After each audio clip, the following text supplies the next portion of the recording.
कहते हैं कि जब काम वासना जब जगती है, औरत हो या फिर मर्द हो, किसी को भी काम वासना का भूख जगता है तो वो फिर रिश्ते भूल जाते हैं। वो रिश्ता नहीं देखते कि बेटा माँ के साथ कर रहा है या फिर माँ बेटे के साथ, भाई बहन के साथ कर रहा है या फिर बहन भाई के साथ, बाप बेटी के साथ कर रहा है या फिर बेटी बाप के साथ, या फिर सास दामाद के साथ कर रहा है या फिर दामाद सास के साथ। कुछ ऐसे ही घटना है जो मैं आपको बताने वाला हूँ। इसमें सारे रिश्ते को तार तार कर देने वाली ये घटना है। और ये घटना मैं आपको बताऊं उससे पहले आप सभी दोस्तों को यही कहूँगा कि दोस्तों इस चैनल को ज़रूर सब्सक्राइब करें, और मेरा नया ही चैनल है तो ज़रूर सब्सक्राइब करें और सपोर्ट करें, और वीडियो को एक लाइक ज़रूर करें ताकि हमें मोटिवेशन मिले आगे। इस तरह की जो घटनाएं घट चुकी है, हालांकि ये नहीं घटनी चाहिए लेकिन फिर भी ये घटना घट चुकी है, तो सभी को बताना और जागरूक करना और समझना ये भी हमारी जिम्मेवारी बनती है। तो जब तक वीडियो के ज़रिए आप समझेंगे नहीं, हम समझेंगे नहीं, तो फिर आगे ये रिश्ता जो है वो और भी बिगड़ सकता है और रिश्ते में दरारें आ सकती है। तो इस नाजायज़ रिश्ते से बचने के लिए हमें ये समझना भी ज़रूरी है। मेरा मकसद किसी के दिल को ठेस पहुंचाना नहीं, किसी की बेइज्जती या फिर किसी की बुराई करना नहीं, बल्कि एक सच्चाई बयां करना है। जी हाँ दोस्तों, मेरा नाम खुर्शीद आलम है और आप देखना शुरू कर चुके हैं रियल क्राइम हिस्ट्री। आज की जो रियल क्राइम हिस्ट्री है वो राजस्थान के श्री गंगानगर से है। श्री गंगानगर में एक दिनेश नाम का लड़का जो करीब 14-15 साल का था, उसके माँ बाप जो है वो बचपन में ही गुजर जाते हैं, जिसके बाद वो बच्चा अनाथ हो जाता है। धीरे धीरे गांव वालों के बीच पलता है और बड़ा होता है। जैसे ही वो 17-18 साल का होता है तो वो एक छोटी सी दुकान खोल लेता है अपनी घर चलाने के लिए। मोबाइल की एक शॉप खोलता है और मोबाइल का शॉप जो है वो धीरे धीरे चलने लगता है और धीरे धीरे ये इसमें रफ्तार पकड़ती है। रफ्तार जब पकड़ती है तो फिर पैसे भी आते हैं, घर वर सब अच्छा हो जाता है और सारी चीज़ें जो वो दुरुस्त हो जाती है, सब कुछ सही तरीके से चलने लगती है। तो लड़का जैसे ही जवान होता है, करीब 23-24 साल 25 साल का जब हो जाता है, तो उसके अड़ोस पड़ोस के कुछ रिश्तेदार ये सब जो है वो उसको शादी के लिए कहते हैं कि शादी कर लो, अब तुम्हारी उम्र भी हो चुकी है। लड़का भी हंसी खुशी तैयार हो जाता है, क्योंकि अकेले वो किससे जाए और किससे रिश्ते की बात करे। तो कुछ गांव वाले, उसके अड़ोस पड़ोस के लोग एक रिश्ता ढूंढ कर देते हैं और पास में ही किसी दूसरे गांव में वो रिश्ता उसका लगता है। लड़का खुश हो जाता है, आराम से धूमधाम से उसकी शादी होती है। शादी हुए 3-4 साल बीतते हैं, उसके बाद धीरे धीरे ये लोगों की ज़िंदगी जो वो पटरी पर लौटती है। दिनेश के की जो पत्नी थी वो एक पत्नी और उसकी एक बहन थी, और उधर दिनेश के ससुर और सास थी।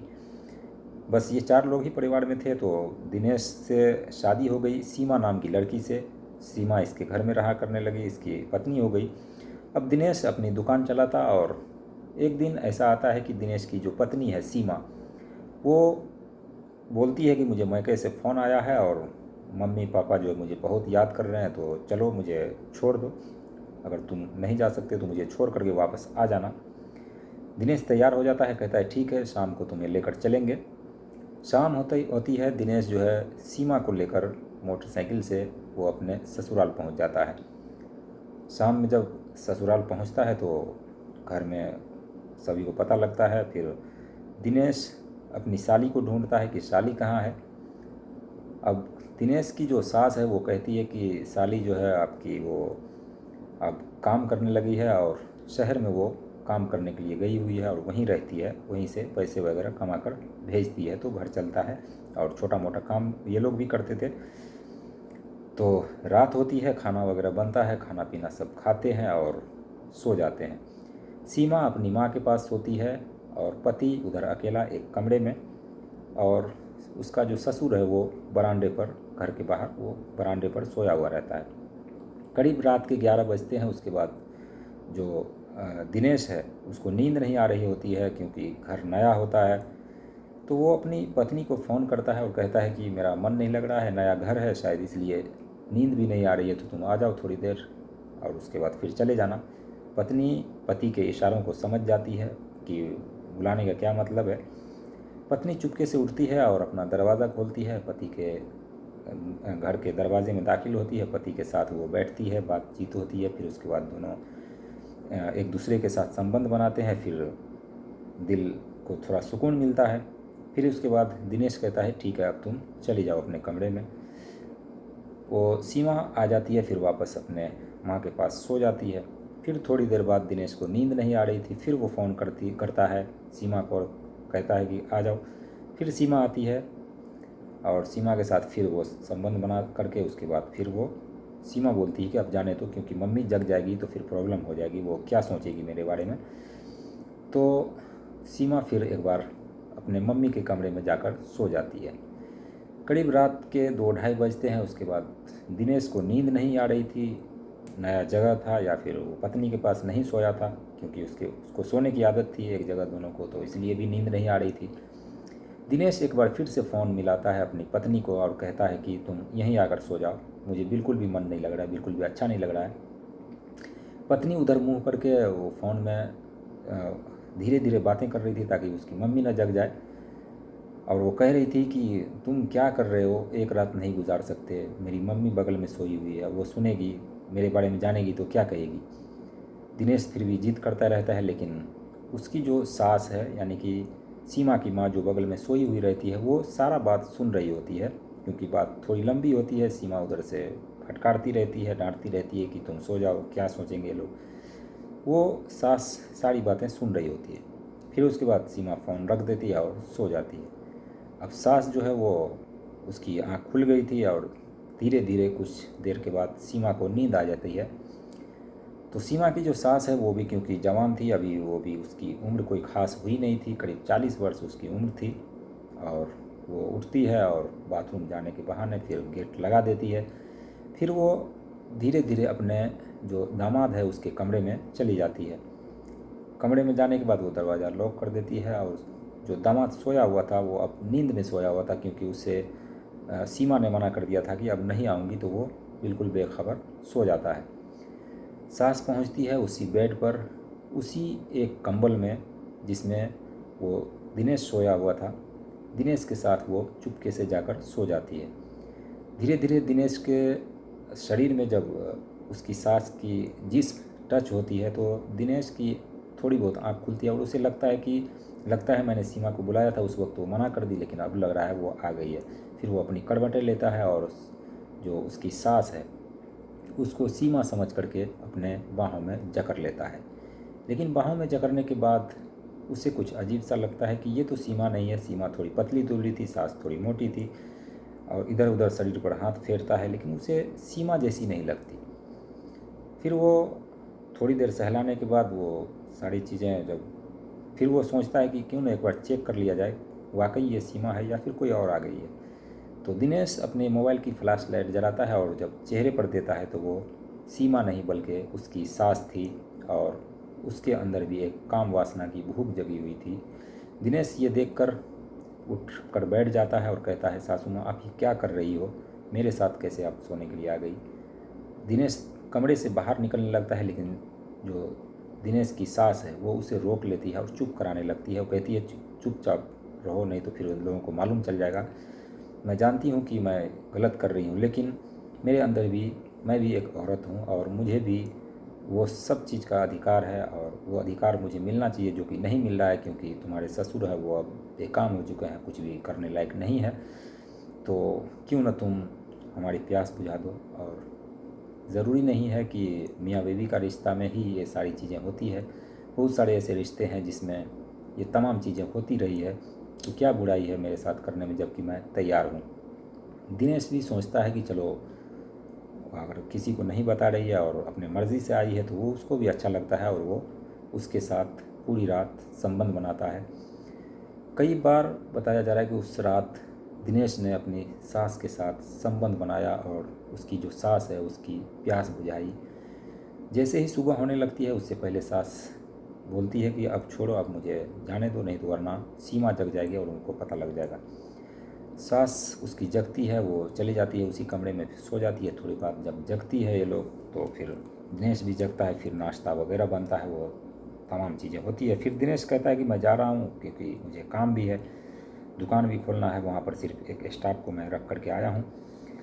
तो उसकी सास जो है वो मना करने लगती है, कहती है दामाद जी कितने दिनों बाद आप आए हो और बस एक ही दिन में आप जा रहे हो, शाम को आए और सुबह को जा रहे हो, हम लोगों ने सही से बात भी नहीं की, तुम्हारी साली भी आने वाली है तो उससे भी मिल लेना।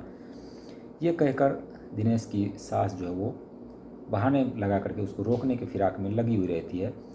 जिसके बाद सीमा भी कहती है कि क्यों ना एक दो दिन और रुक जाया जाए, क्योंकि अभी मैंने ना तो सहेली से मिला, ना ही अपनी बहन से मिला, और ना ही घर में किसी को सही से देखा, ना बात की, और शाम को आया और सुबह को जा रहे हैं, ये हमें भी अच्छा नहीं लग रहा है। तो जब इतने लोग कह रहे हैं तो आप रुक जाइए, और मैं भी रुक जाती हूँ कुछ दिन, एक दो दिन रुक जाती हूँ, उसके बाद चलेंगे, सबका जी भी भर जाएगा।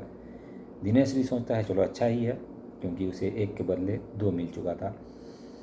अब फिर से शाम होती है, फिर खाना वगैरह होता है, फिर से जब रात के 11-12 बजते हैं तो फिर सीमा को इस दिन दिनेश नहीं बुलाता, और उसकी सास जो है वो अपने आप चुपके से उठ करके दिनेश के कमरे में आ जाती है और उसके साथ कई बार पूरी रात में संबंध बनाती है, क्योंकि दिनेश भी अभी पूरा जवान था और जवानी का जोश, और उधर जो सास थी वो भी एक हवस की प्यासी थी, जिसे जिस्म की भूख थी, वो मिटाने के लिए अपने दामाद के साथ वो पूरी रात वो सब करती रही जो उसे नहीं करना चाहिए। ऐसे ही करीब 4-5 दिन बीतते हैं, और 4-5 दिन लगातार ये अपनी प्यास जो है वो बुझा रही थी अपने दामाद के साथ, और धीरे धीरे कहीं ना कहीं ये बात सीमा को पता चल गई थी। वो जब उसके बगल से उसकी माँ उठकर आती तो उसे पता लग जाता था, और सोचती थी कि आखिर ये गया कहाँ है, और दिनेश जो है, दिनेश भी उसको नहीं बुला रहा है, आखिर माजरा क्या है। एक दिन सास जब उठकर आती है और वो दिनेश के साथ संबंध बना रही होती है, तो सीमा जगती है और पानी पीने के बहाने इधर उधर जाती है, बाथरूम जाती है। फिर वो उसे, जो दिनेश जिस कमरे में सोया हुआ था उस कमरे से एक अलग सी आवाज़ आ रही थी, सिसकारी जैसी आवाज़ आ रही थी, और ये लोग मतलब उस हवस को पूरा कर रहे थे जिसमें अलग अलग तरह की आवाज़ आती है, जो आप जानते ही होंगे। तो इस तरह की आवाज़ें आ रही थी और सिसकारियाँ आ रही थी। तो जो सीमा है वो दिनेश के कमरे में दाखिल होती है, क्योंकि दरवाज़ा कुंडी लगा हुआ था, सिर्फ लॉक नहीं था अंदर से। कुंडी खोलती है और लाइट जलाती है। जैसे ही देखती है वो अपनी माँ को अपने दामाद के साथ, यानी अपने पति को अपनी माँ के साथ वो देखकर दंग रह जाती है कि ऐसा आखिर कौन करता है और कैसे करता है कि मेरी माँ है और मेरा पति दोनों एक साथ हम बिस्तरी कर रहे हैं, और वो भी बिल्कुल नग्न अवस्था में, ये लोग पूरे मशगूल थे और कर रहे थे। तभी सीमा को बड़ी गुस्सा आ जाता है, और गुस्से में वो दोनों पर झपट पड़ती है, अपनी माँ पर भी अपने पति पर भी। कहा सुनी होती है, ये दोनों अपने अपने कपड़े ठीक करते हैं, जिसके बाद कहा सुनी होती रहती है। सीमा से दिनेश की लड़ाई भी हो जाती है। इसी लड़ाई में जो सीमा है वो काफ़ी गुस्से में आ जाती है, और लोहे का एक रॉड लेकर सीमा जो है वो अपने पति यानी दिनेश के सर में जोर से मार देती है, और चोट भी ऐसी जगह लगती है, दिनेश औंधे मुँह गिरता है और ऑन द स्पॉट उसकी मौत हो जाती है, क्योंकि खून काफ़ी सारा बह चुका था और ऐसी जगह चोट लगी थी कि उसका दिमाग ही फट गया था। फिर अब ये दोनों जब जैसे ही नफ्स टटोला, दोनों माँ बेटी ने देखा दिनेश तो मर चुका है, इसके बाद अब इन लोगों को कुछ सूझ नहीं रहा है कि आखिर करे तो क्या करें। इतने में जब हो हल्ला होता है तो जो सीमा के पिता है, जो बाहर बरामदे पर सोए हुए थे, वो भी उठ कर आते हैं और देखते हैं ये माजरा, और दिनेश के सर से बहुत सारा खून बह चुका है। दिनेश फर्श पर लेटा हुआ है, खून से लथपथ है। इतने में वो जो पति है उसका, यानी कि ससुर है दिनेश का, वो पुलिस को फ़ोन कर देता है। पुलिस वहाँ पर आती है रात में ही, और ऑन द स्पॉट जो मौत हुई थी दिनेश की, उस लाश को कब्जे में लेती है, और वहाँ पर सीमा और सीमा की मम्मी से, दोनों से पूछताछ की जाती है। तो यहाँ पर गवाही भी मौजूद थी, और जो जिसने गलती की उस वो भी मौजूद थी। सीमा डायरेक्ट कहती है कि मेरी माँ मेरे पति के साथ संबंध बना रही थी, और कई दिनों से बना रही थी, और इससे पहले भी वो बनाती रही है। और जब मैंने उठा देखा कि मम्मी नहीं है कमरे में, इस कमरे में आई तो दोनों नग्न अवस्था में एक दूसरे के ऊपर लिप्त थे और संबंध बना रहे थे, जिस पर मुझे गुस्सा आया, लड़ाई हुई। मेरा मारने का कोई इरादा नहीं था, लेकिन चोट ऐसी जगह लग गई कि दिनेश की वहीं पर मौत हो गई, और इसके साथ ही ये दोनों परिवार उजड़ गया। पुलिस दोनों को अपने साथ ले जाती है, उसे जेल भेज देती है। अब वो ताउम्र जेल में रहेंगे, और इधर सीमा के जो पिता हैं वो अकेले घर पर बच गए और दिनेश दुनिया छोड़कर चला गया। तो देखा आपने रिश्ते को कैसे तार तार कर देने वाली ये कहानी थी। वो सास जो सबसे ज़्यादा अगर किसी से प्यार करती है तो वो अपने बेटी और दामाद से, लेकिन दामाद के साथ ऐसा नाजायज़ संबंध नहीं बनाना चाहिए था और ये बनाने के वजह से उसके पति का घर भी उजड़ा और उसके बेटी का घर भी उजड़ा। और यहाँ पर सबसे जो दुखद बात है वो उसके दामाद की जान चली गई। दोस्तों, ये कहानी सुनाने का मकसद मेरा किसी को ठेस पहुंचाना नहीं है, बल्कि आप लोगों को जागरूक करना है। बाकी मैंने सारी चीज़ें आपको बता ही दी। बाकी आपको वीडियो कैसा लगा और ये इस कहानी के बारे में आप क्या सोचते हैं ज़रूर कमेंट सेक्शन में बताइएगा और चैनल को ज़रूर सब्सक्राइब कीजिएगा। बाकी मिलते हैं नेक्स्ट वीडियो में, तब तक के लिए बाय बाय, टेक केयर।